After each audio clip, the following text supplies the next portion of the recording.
Floella the fruit bat lives in fluffy gardens.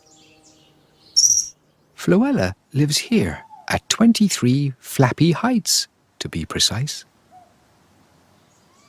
Now, I bet you get up in the morning and tuck yourself in at night. Isn't that what any sensible person would do? Floella doesn't. She sleeps all day and gets up at night. Strange, isn't she? And I bet when you sleep, you lie down in your bed and get all comfy. Floella doesn't. She sleeps hanging upside down. Yes, Floella is very strange indeed.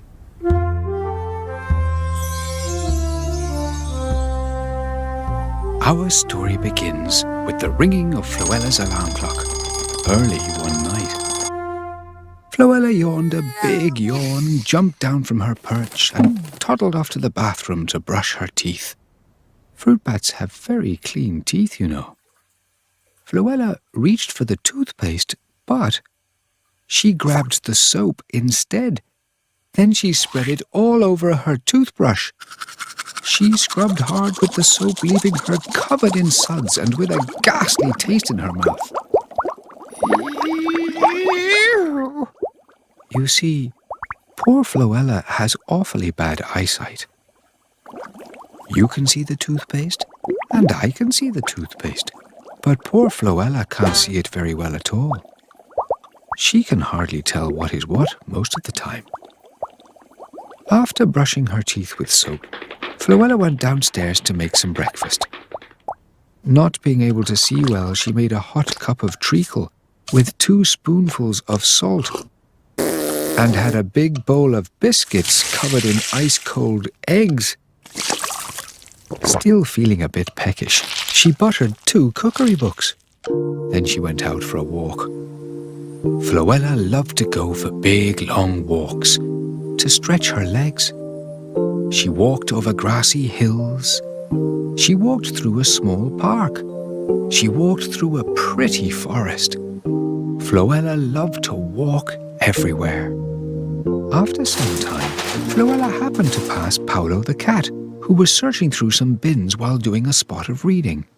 "Good night, Floella," said Paolo cheerfully. "Good night, Mr. Johnson," said Floella, and walked on, leaving Paolo confused. How odd, he thought to himself. My name is Paolo, not Mr. Johnson. Then she passed Lola the mosquito, who loves to fly around at night looking for silly things to do. "Good night, Floella," said Lola cheerfully. "Good night, Lenny," said Floella, and walked on, leaving Lola confused. How strange, she thought to herself. My name is Lola, not Lenny. Then she passed wee Reg the puppy, who was up remarkably late for such a small puppy. "Good night, Floella," said wee Reg cheerfully. "Good night, Tootie," said Floella, and walked on, leaving wee Reg confused. How bizarre, he thought to himself. My name is wee Reg, not Tootie.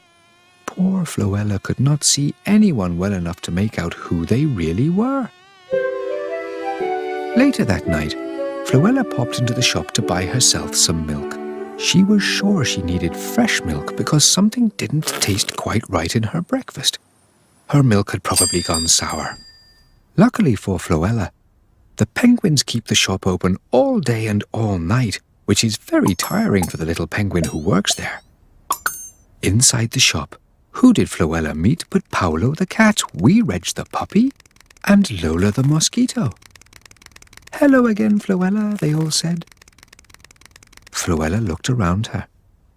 She walked right past the three friends, stopped in front of a stack of tinned corn, and staring hard at it, said, "Hello, everyone. Lovely night, isn't it?"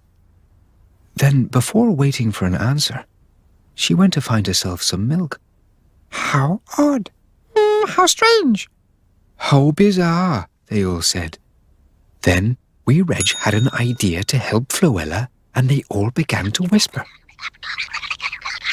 When Floella came back to the counter with a carton in her basket, The three friends were chatting with the tired little penguin who worked behind the counter. They were all huddled around something, but, of course, Floella couldn't see what it was. "Oh, what have you got there?" inquired Floella, who was very curious. "Why, it's a present," replied Wee Reg. "For you." And he took a pair of lovely new glasses and placed them over Floella's eyes. Suddenly, for Floella, everything became clear. She could see everything crisp and sharp. "Oh, hello, Paolo. Hello, Wee Reg. Hello, Lola," she said, very surprised to see them. Floella was a happy little fruit bat, able to see everyone and everything. As a way of thanking her friends for the glasses, she invited everyone around for a cup of tea. And as they all walked back to Floella's house for tea, Floella saw all of the beautiful places around her for the first time. Floella was so happy that she stopped walking and started skipping. She skipped all the way home. Eventually they arrived, and they all had a lovely evening together. "Tea, Reg?" offered Floella. "Yes, please," replied Wee Reg. "Milk?" she asked, and held up a carton of custard.